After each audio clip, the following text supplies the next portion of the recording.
Some people these days are saying things like, "I'm just trying to get by and survive all this." Well, what if you want to thrive instead of survive? What? Thrive in this economy? Are you kidding me? You know, God talks about thriving all through the Bible, and I've never once seen a disclaimer on any of His promises that said something like, "Certain rules and restrictions apply, not available in all states or during a downturn economy." Have you? Now, I'm well aware that the promises of God don't just happen automatically.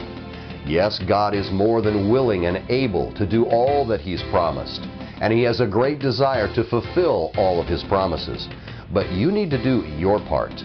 Have confidence and trust that what He's promised is absolutely true.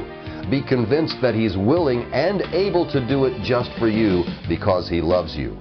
Go to God, ask for His help, and then get out there and do your absolute best.